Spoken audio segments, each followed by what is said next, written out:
Mr. Adams sat up sharply, breathing fast. He looked around, confused for a moment, then his eyes landed on the clock hanging on the wall. "Ah, 6 o'clock already," he exclaimed. He jumped out of bed and rushed into the bathroom. The morning air was still cool, birds were just beginning to sing outside. The day looked calm, too calm.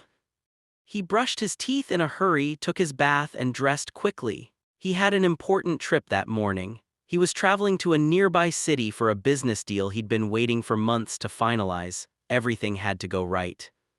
By the time he came out of the room, his wife was already awake, packing the children's lunchboxes.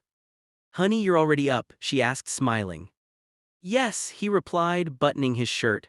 "I have to leave early. The driver that's taking me called. They'll pass by the junction in 30 minutes. He picked up his small traveling bag and car key, ready to step out. Then his wife's voice stopped him at the door. "Honey, wait, have you prayed?" He sighed and looked at her with a tired smile. "Ah, I'm already late. Don't worry, I'll pray on the way," he said, waving his hand casually. She frowned a little. "At least just say a short one before you go." "Later, my dear, later, God understands," he interrupted gently and hurried outside. The car engine roared, and in a few minutes he was on the road. The sun was rising beautifully behind the hills, casting golden light over the city. Mr. Adams smiled as he drove, humming softly to a gospel tune playing on the radio. He didn't realize that somewhere far ahead, darkness was waiting. After about an hour of driving, the car he booked with other passengers stopped at a roadside eatery. People stepped out to buy snacks and water. Mr. Adams stretched a little, then went to get a drink. He noticed a strange-looking bus parked nearby. Its color was dull, like it had seen better days. A few men stood beside it, quietly observing travelers. He didn't pay much attention. After a few minutes, the bus conductor called for new passengers going his direction. Mr. Adam checked his wristwatch. The driver he came with said that he won't be going his direction anymore and that he would be turning back soon. But Mr. Adam needed to continue his trip, so he decided to board the new bus.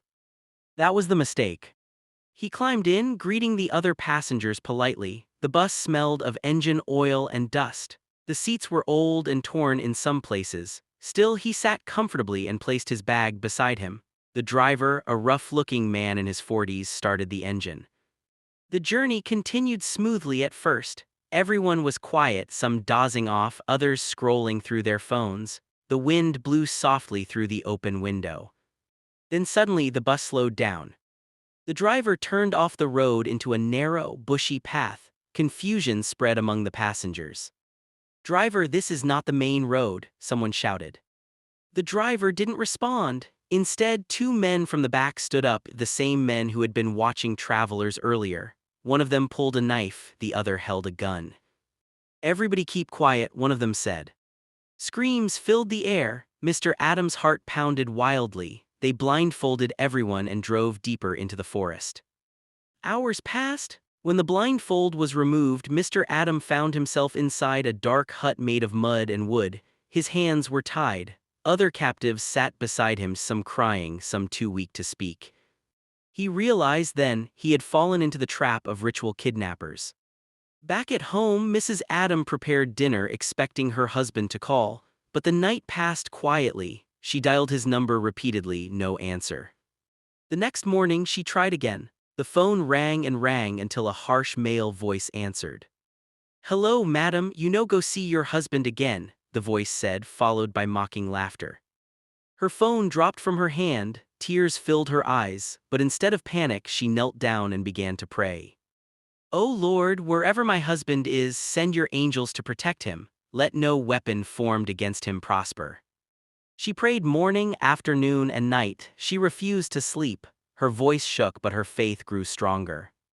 Meanwhile, in the kidnapper's den, things began to change. At midnight, strange winds blew through the hut. The oil lamp flickered and went out. One of the kidnappers screamed, claiming he saw fire in the corner of the room, but there was no fire. The ropes that bound Mr. Adams suddenly loosened. He didn't waste a second. Weak but desperate, he crawled out through a broken plank and ran into the thick forest. He ran until he reached a small village road where he collapsed by the roadside. A farmer found him early the next morning and took him to the police.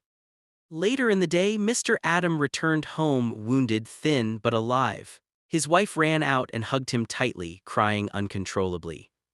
"Honey," he whispered, "I thought I was gone forever, but your prayers saved me." She smiled and said, "That's why I always tell you, never leave the house without praying." He nodded slowly. "Now I know," he said, "prayer is not a routine, it's protection."